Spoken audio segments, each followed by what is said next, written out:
Quiz number 8 जल विभव पर आधारित है, यानी आपसे इस क्विज में जल विभव से आधारित कुछ प्रश्न पूछे जाएंगे जिनके आंसर आपको कमेंट बॉक्स में लिखने हैं।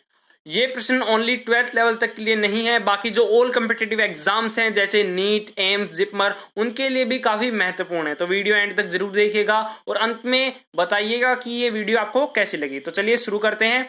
क्वेश्चन नंबर 1 है, जल विभव की इकाई होती है। आपको प्रत्येक प्रश्न के लिए 5 सेकंड दिए जाएंगे। अगर आपने चुना है ऑप्शन सी तो बिल्कुल करेक्ट है, यानी जल विभव की इकाई बार होती है। ये आपको याद रखना है, इसमें कंफ्यूज नहीं होना है। जल विभव को साई से प्रदर्शित करते हैं। जल विभव एक प्रकार का दाब है और हमें पता है कि दाब की इकाई क्या होती है, बार होती है। इसमें यह नहीं पूछा गया कि जल विभव क्या है, इसमें यह पूछा गया है जल विभव की इकाई क्या है। यानी हमें पता है जल विभव एक दाब है और दाब की इकाई हमेशा बार होती है, तो इसमें कंफ्यूज नहीं होना है। अगला क्वेश्चन है, क्वेश्चन नंबर 2, परासरण दाब प्रभावित होता है।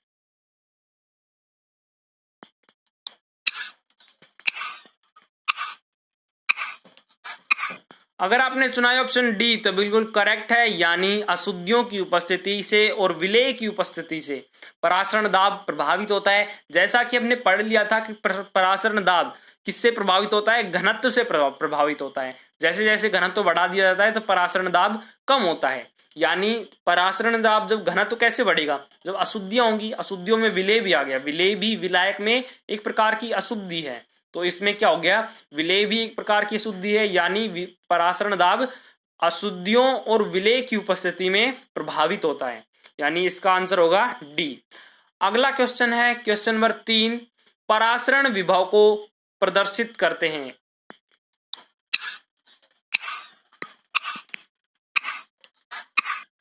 अगर आपने चुना है ऑप्शन ए तो बिल्कुल करेक्ट है, यानी परासरण विभव को साई एस से प्रदर्शित करते हैं। ये आपको याद रखना है कि विभव को, सीधी सी बात है, विभव को किससे प्रदर्शित करते हैं, साई से, और परासरण विभव को साई एस से।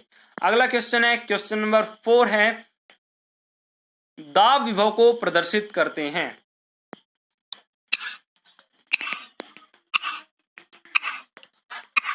अगर आपने चुना है ऑप्शन सी तो बिल्कुल करेक्ट है, यानी अभी इससे अंदाजा लगाया जा सकता है पिछले क्वेश्चन से कि विभव को किससे प्रदर्शित करते हैं, साई से प्रदर्शित करते हैं। और इसमें क्या जुड़ गया, दाब विभव जुड़ गया। यानी दाब विभव को किससे प्रदर्शित करेंगे, साई प्रेशर यानी साई पी से प्रदर्शित करते हैं। तो ये आपको याद रखना है कि दाब विभव को साई पी से प्रदर्शित करते हैं। अगला क्वेश्चन है, क्वेश्चन नंबर 5, परासरण विभव का मान होता है।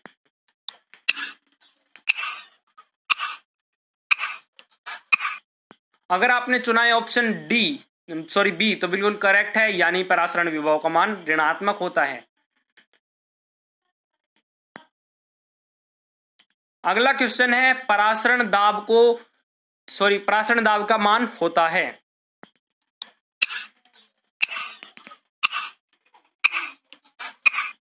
अगर आपने चुना है ऑप्शन ए तो बिल्कुल करेक्ट है, यानी परासरण दाब का मान धनात्मक होता है। और इसके साथ ही आपको याद रखना है कि पिछले क्वेश्चन में हमने क्या बताया था, परासरण विभव का मान हमेशा ऋणात्मक होता है, जबकि परासरण दाब का मान हमेशा धनात्मक होता है। अगला क्वेश्चन पर बढ़ने से पहले यदि आपने हमारा चैनल सब्सक्राइब नहीं किया तो सब्सक्राइब कीजिए हमारे चैनल को और बेल आइकन को भी दबा लीजिए। दाब विभव का मान किससे प्रभावित होता है या फिर किसके बराबर होता है। अगर आपने चुना है ऑप्शन सी तो बिल्कुल करेक्ट है, यानी जो दाब विभव होता है उसका मान हमेशा वॉल प्रेशर यानी भित्ति दाब के बराबर होता है। भित्ति दाब क्या होता है, जो कोशिका झिल्ली पर जो दबाव डालती है तनाव के कारण, उसे हम भित्ति दाब कहते हैं। तो उसके बराबर होगा दाब विभव। अगला क्वेश्चन है, दाब विभव का मान सामान्यतः होता है।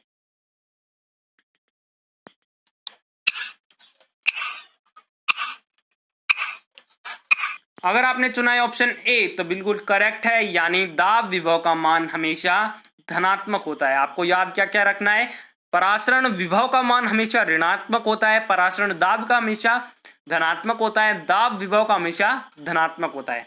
तो चलिए अगले क्वेश्चन पर बढ़ते हैं। उससे पहले यदि आपने वीडियो को लाइक नहीं किया तो लाइक कीजिए हमारी वीडियो को। अगला क्वेश्चन है, मैट्रिक्स विभव का मान होता है।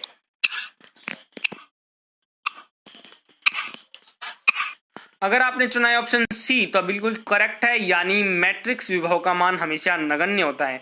ये हमने वीडियो में बताया था कि मैट्रिक्स विभव का मान हमेशा नगण्य क्यों होता है। विस्तार से बात की थी हमने कि मैट्रिक्स विभव किस प्रकार से होता है, मैट्रिक्स विभव किसे कहते हैं और वो नगण्य क्यों होता है। वैसे थोड़ा सा यहाँ पर भी बता देते हैं, मैट्रिक्स विभव क्या होता है, दाब के कारण जो विलेय के अणु हैं वो गति थोड़ी कम कर पाते हैं, तो इससे मैट्रिक्स विभव का मान बहुत थोड़ा होता है, इसलिए इसका मान हमेशा नगण्य माना जाता है। अगला और लास्ट क्वेश्चन है, लकड़ी के दरवाजे फूलना किस क्रिया के कारण होता है।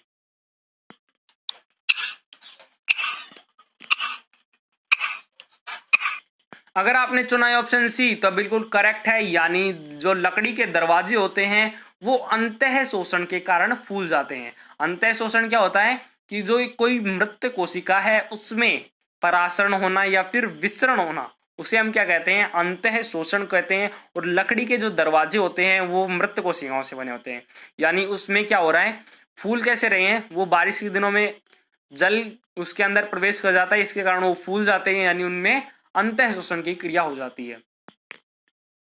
Thanks for watching my video, please like share and subscribe.